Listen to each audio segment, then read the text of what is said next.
Olá pessoal, é uma alegria muito grande estar aqui reunidos em estudo, mesmo que de forma virtual. É uma grande oportunidade para todos nós. E por isso, gostaríamos de iniciar o nosso estudo, nosso vídeo, agradecendo pela anfitriã, que é a Fraternidade Albino Teixeira, por nos dar esta oportunidade de estudo, oportunidade de tarefa, oportunidade de nos reunirmos em torno de um estudo sério, de um estudo que visa o nosso caminhar moral, o nosso caminhar intelectual, o nosso caminhar espiritual. Bom, gostaríamos também de agradecer aos colaboradores terrenos desta amada casa, desse ponto de luz aqui na Terra, e também aos colaboradores e queridos amigos do plano espiritual. Embora nós não sejamos médios ostensivos, dá para sentir o carinho, dá para sentir a intuição, dá para sentir todo o amparo que essa espiritualidade dirige a nós, né? Nós, não só quem aqui está fazendo, né, o estudo, tá na tarefa, mas também aqueles que estão aí do outro lado da telinha, né, assistindo, procurando esclarecer, procurando também um consolo aos corações e mentes. Então é uma alegria muito grande a gente estar aqui reunido, e esse vídeo, esse estudo de hoje tem como tema um dos princípios básicos da doutrina espírita, da nossa amada doutrina, que é a reencarnação. A reencarnação, como é intitulada por Kardec lá na questão de número 171 de O Livro dos Espíritos, ela é categorizada, como o próprio Kardec colocou, como um dogma. O que seria esse dogma?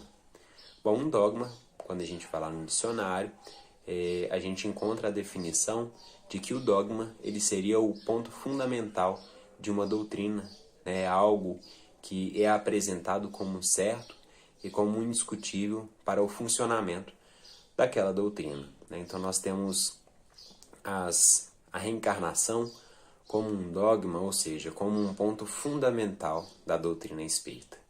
Quem não compreende, quem não entende, quem não reconhece a reencarnação, não pode compreender, não pode entender e não pode reconhecer a doutrina espírita. Então, a gente vê logo de início a necessidade, a importância da gente compreender esses princípios básicos, da doutrina espírita e, como o tema do nosso estudo de hoje é a reencarnação, a gente compreender, e é claro que aqui a gente não tem nem tempo para a gente aprofundar de uma forma absoluta, mas a gente começar a cultivar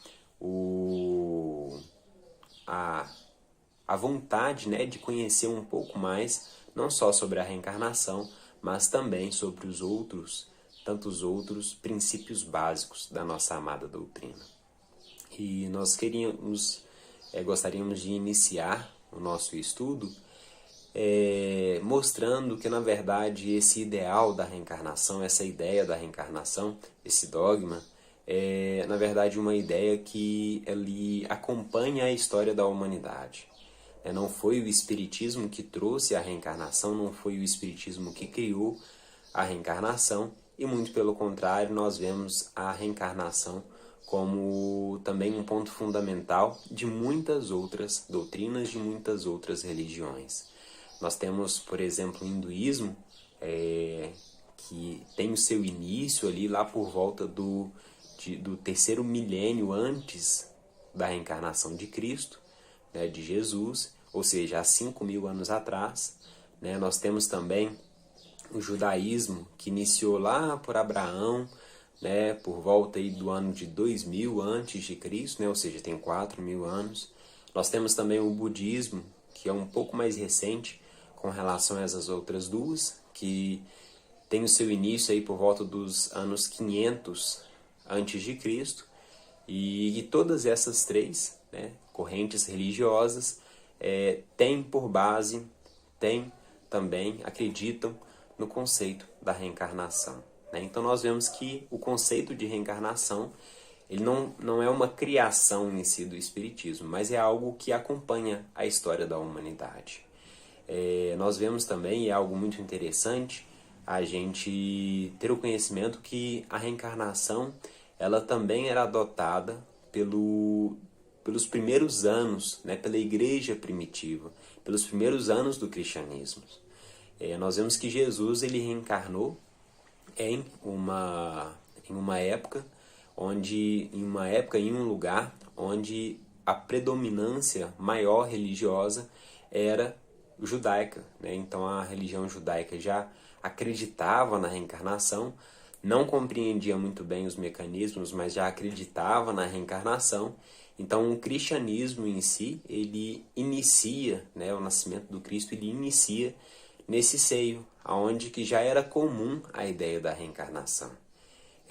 Então a igreja primitiva ela tinha sim o conhecimento, tinha sim o conceito aceito da reencarnação, só que lá por volta do ano 553, no concílio de Constantinopla, o imperador Justiniano e sua esposa Teodora decidiram abolir o termo, né, a ideia de reencarnação da Igreja Apostólica Católica Apostólica Romana. Né? Então eles decidem retirar esse ideal e a partir dessa data a Igreja Católica Apostólica Romana ela então deixa de lado a ideia de reencarnação. Né? A partir desse momento, o movimento cristão ele deixa de acreditar na reencarnação, ele deixa de levar como base, como ponto fundamental, a reencarnação.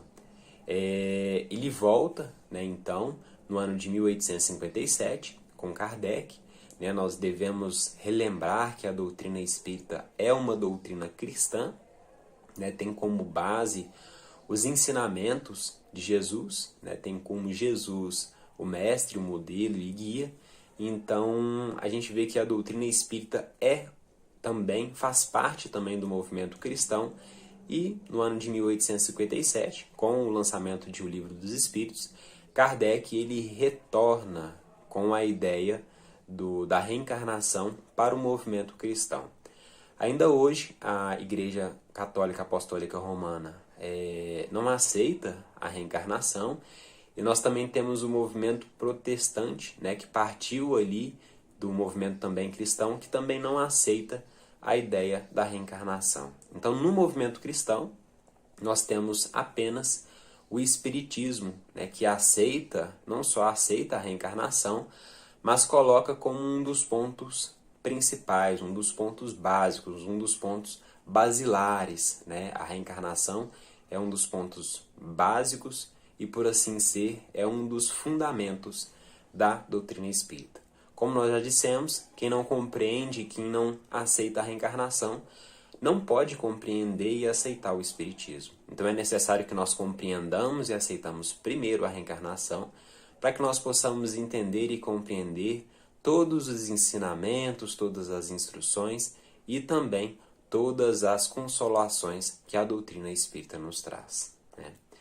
É interessante que Kardec, né, por sua forma didática, por sua personalidade, nunca incentivou a nós criarmos uma fé cega. Né? Ele sempre pediu para que todos nós raciocinarmos sobre aquele ponto, para que a partir do raciocínio a gente pudesse aceitar esse ideal ou não, né? De acordo com o nosso raciocínio.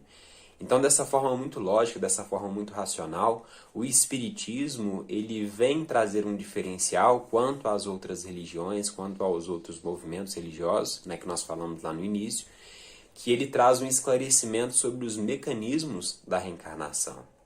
Né? Então, o Espiritismo ele tem esse diferencial. A gente falou lá do movimento judaico, né, do seu início, que acreditava na reencarnação, mas fazia uma confusão muito grande entre reencarnação e ressurreição. Né? Então, a doutrina espírita ela vem trazer essa clareza, ela vem tirar o véu, ela vem mostrar para nós de uma forma muito lúcida, muito clara, sobre alguns pontos, alguns aspectos principais da reencarnação, e que faz com que qualquer mente que esteja livre de preconceitos, livre de pré-julgamentos, compreenda e aceite, então, a reencarnação. Então, hoje, nosso propósito aqui de hoje é trazer algum desses pontos, né? E o primeiro grande ponto, né, para a gente poder compreender a reencarnação é compreender em que ela se funda, né? Em que ela se baseia. Porque a gente falou que é uma ideia que tem mais de 5.000 anos, né? Começou lá com o movimento hindu.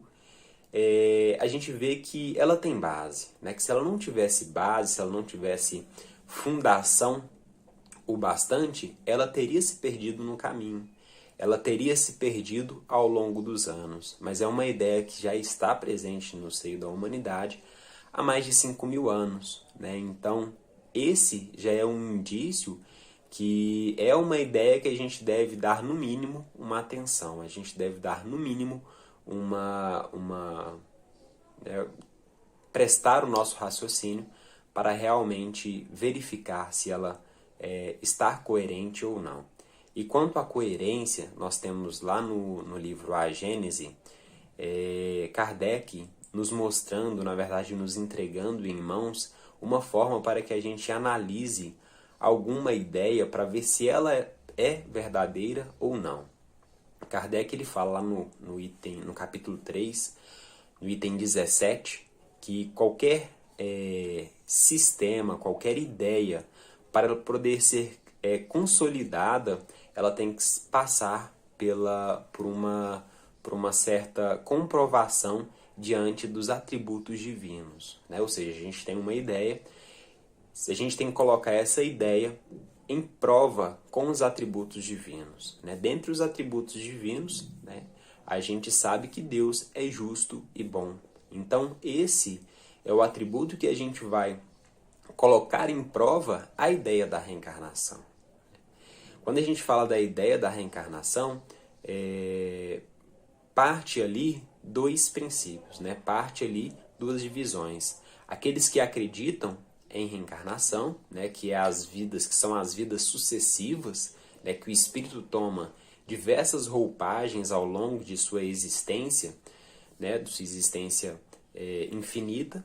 E nós temos também a ideia daqueles que acreditam que a vida inicia no berço, né? O espírito é criado junto com a matéria, no ventre de sua mãe, e acaba no túmulo, né? Pelo menos a vida material. E aqueles que acreditam também que a vida inicia no berço, que ela é interrompida, a vida material é interrompida no túmulo, mas que o espírito, que é a essência, continua, porém não reencarna, né? Ela continua, vai para um local, né, que seriam aí as penas eternas. Então nós temos duas hipóteses, né? A primeira, que seriam essa, que a vida inicia no berço e termina no túmulo, e a segunda, que seria a ideia da reencarnação, que o espírito, ao longo de sua existência infinita, ele pode ter várias encarnações, né? Então nós vamos colocar essas duas ideias, essas duas hipóteses em prova com os atributos divinos para ver se qual dessas duas ideias, qual dessas duas hipóteses é mais coerente com os atributos divinos. E nós vamos iniciar pela segunda hipótese, pela primeira hipótese, que seria do berço ao túmulo, né? Ou seja, um espírito nasce e é gerado no ventre de sua mãe e ele tem o seu fim ou no cessar da sua vida orgânica, ou ele vai para um local que é considerado como um local que é uma pena ou um gozo eterno, nós podemos falar assim. E a segunda hipótese, que é a da reencarnação, né? Então, diante da justiça divina, se a gente for pensar que um espírito é criado do berço ao túmulo, que a sua vida se resume do berço ao túmulo, nós vamos cair aí em um sistema de criações privilegiadas. Esse é um dos primeiros pontos que já é incoerente com a justiça divina. Por que criações privilegiadas? Porque a gente vê vários homens tendo aí na sua vida uma vida de muita luta, uma vida de muita batalha, né? Principalmente pelo ponto material. Mas nós vemos alguns outros com uma maior facilidade diante das vidas, né? Nós vemos crianças nascendo em berço de ouro, mas, em contrapartida, nós vemos crianças nascendo em países miseráveis, que já vivem, já convivem com a fome desde cedo. Né? Onde que está a justiça divina? Se a gente falar que esse espírito é criado no berço, né? Que não existe nada anteriormente para poder justificar essa dificuldade ou essa facilidade. Né? Então, o primeiro ponto que a gente já esbarra com relação à justiça divina, com essa ideia da criação do berço ao túmulo, é esse ponto. Né? Agora, quando a gente coloca a ideia da reencarnação, as coisas começam a se explicar. Né? Olha, o espírito ele não é criado junto com o corpo físico. Como Jesus disse a Nicodemos, que é da carne é carne, o que é do espírito é espírito. Né? Então existe uma diferença e o espírito não é criado junto com a carne, não é criado junto com o corpo físico. Se ele não é criado junto com o corpo físico, significa que existiu algo anteriormente. Né? E que se Deus é justo e bom, se existe uma causa aflitiva agora, é porque existe se existe um efeito, né, na verdade um efeito aflitivo agora, existe uma causa para provocar esse efeito aflitivo agora. Né? Então, quando a gente abre a nossa mente à ideia da reencarnação, a gente começa a aceitar esse ponto. Né? A gente começa a dar abertura para que esse ponto, para que a justiça divina ela seja efetivamente realizada. Nós temos nesses povos antigos que a gente falou lá no início, né, no povo hindu, budista, eles acreditam, e a gente também vai ver que realmente é isso, que a justiça da divindade ela não poderia se executar se a gente não compreender, se a gente não aceitar a ideia da reencarnação. Né? Se a gente não aceitar a ideia da reencarnação, a gente pode falar que existe então um Deus totalmente injusto, totalmente parcial, né, que dá a um filho certos privilégios e entrega a outros filhos provas um tanto quanto árduas, um tanto quanto difíceis. Né? Um outro ponto também é a questão dos laços familiares. Né? Os laços familiares diante de uma única existência e os laços familiares diante de várias encarnações. Né? Isso a gente vai ver, né? Imaginem só, uma mãe, né, que tem filhos. Vamos imaginar, e atrelando também a ideia das penas eternas. Né? As penas eternas também é algo também que não está coerente com a misericórdia divina, que não está coerente com a justiça e bondade divina. Né? Vamos imaginar dentro de um núcleo familiar. A gente sabe que dentro do núcleo familiar tem aqueles espíritos um pouco mais instruídos, um pouco mais sensibilizados ao Evangelho e ao bem, e tem aqueles espíritos um pouco mais endurecidos. Né? Se a gente partir para o ponto das penas e gozos eternos, seguindo os ideais dessas penas e gozos eternos, aquele que teve o seu coração aberto ao Evangelho, aberto ao bem, aberto à boa nova, ele vai ir para o céu. E aquele que estava um pouco mais enrijecido, aquele que estava um pouco mais duro, vai para o purgatório ou para o inferno, né? Ou para a punição eterna. Primeira coisa, nós que somos pais tão falíveis, né? E é uma comparação muito brusca, né? Nós não podemos nos comparar com Deus, né? É uma diferença enorme, mas, né, a título de exemplo, nós que somos pais tão falíveis, compreendemos quando nossos filhos erram. Por que Deus, o Pai de perfeição, o Pai de infinita bondade e justiça, não pode compreender, né, quando nós erramos? Uma vez que nós não somos espíritos perfeitos. Uma vez que Deus não cria espíritos perfeitos, mas cria espíritos perfectíveis, né? Ou seja, nós estamos caminhando à perfeição. E nesse caminho da perfeição haverá erros, haverá equívocos. Aonde está a justiça, onde está a bondade divina, se nos punir eternamente a um erro, a um equívoco, né? Então, também é um outro ponto que também não é coerente com a justiça, com a misericórdia, com a bondade divina, né? Aí quando a gente vai para a ideia da reencarnação, nesse ponto também tudo se esclarece. E a gente vê que, na verdade, o espírito ele está aprendendo.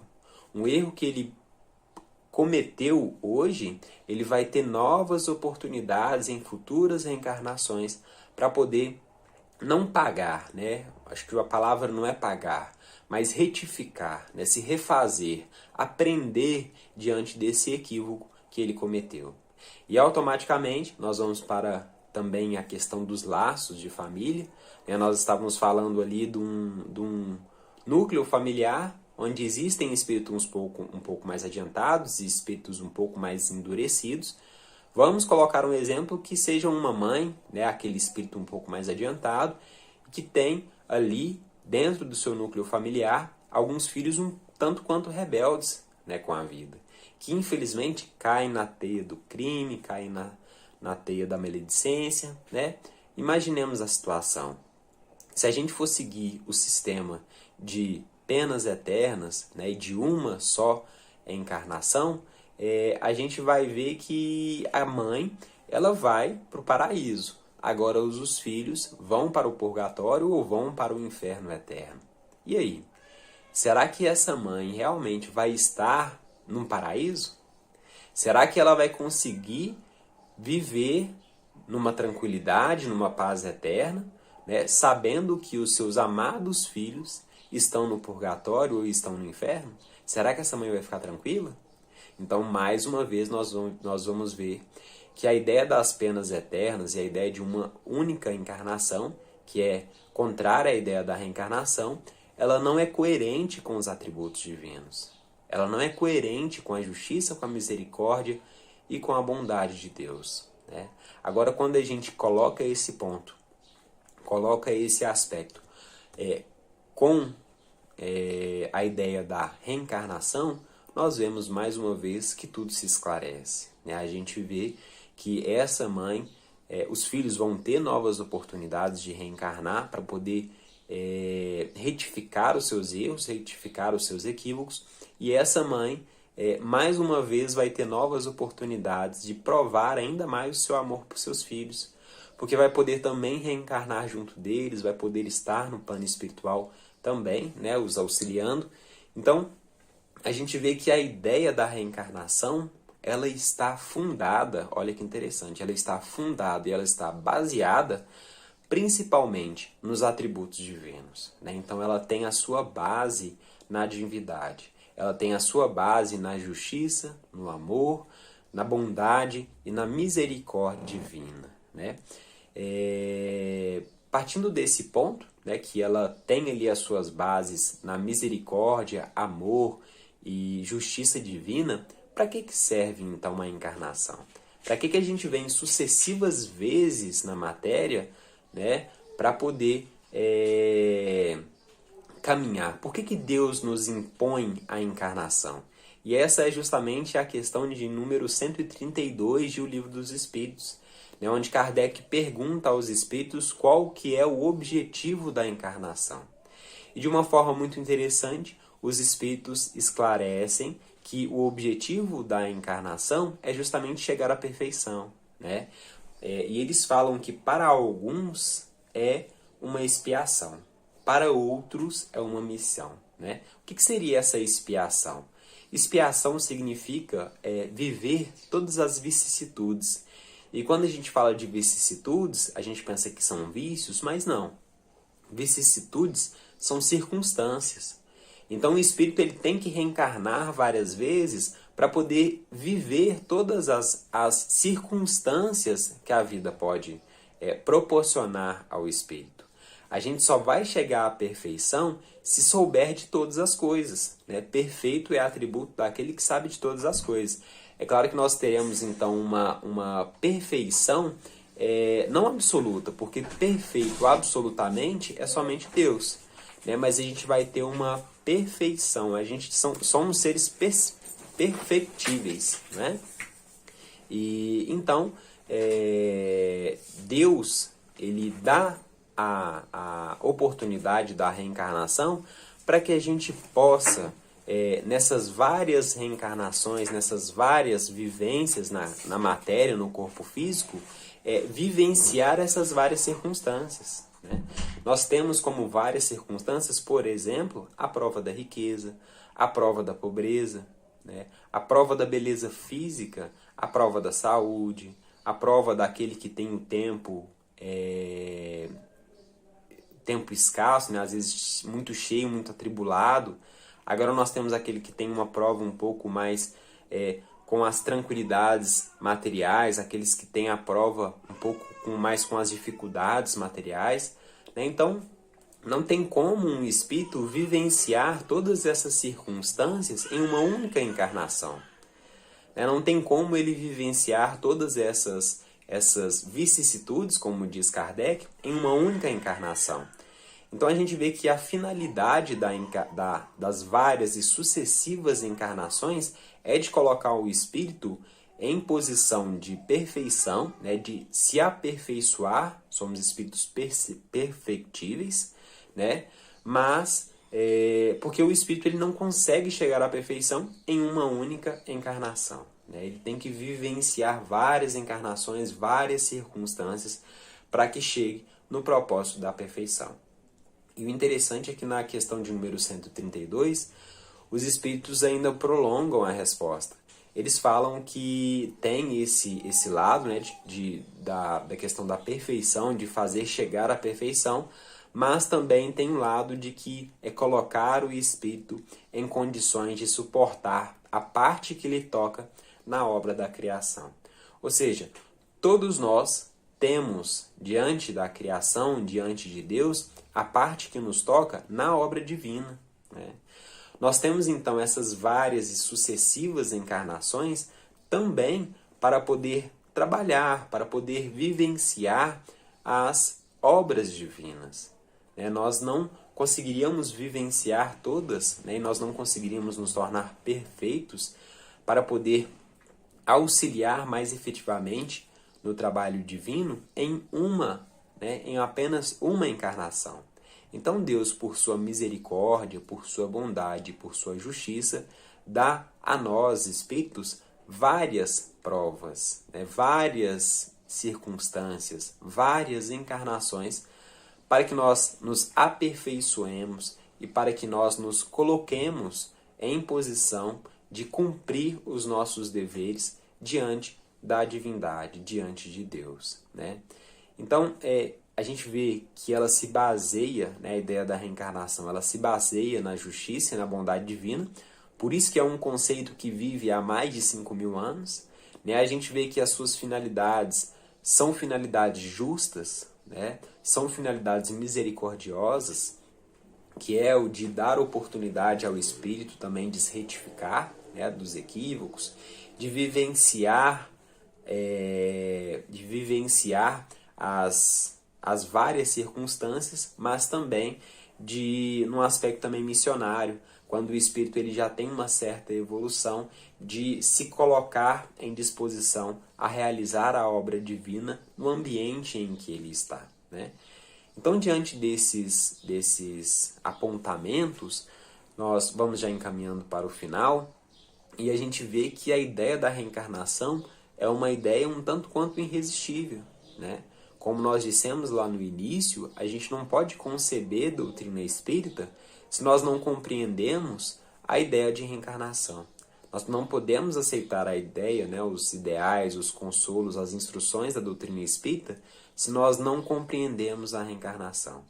Como eu disse no início, a gente também não tem nem muito tempo para poder abordar todos os aspectos da reencarnação, né? Mas cabe a cada um de nós, e o nosso papel aqui como expositor é também incentivar o estudo, né? Então nós encontramos aí vasto material no Livro dos Espíritos, no Evangelho segundo o Espiritismo, na Gênese, né? Todos esses instrumentos, né, de estudo e de ensino para que nós nos aprofundemos sobre o tema.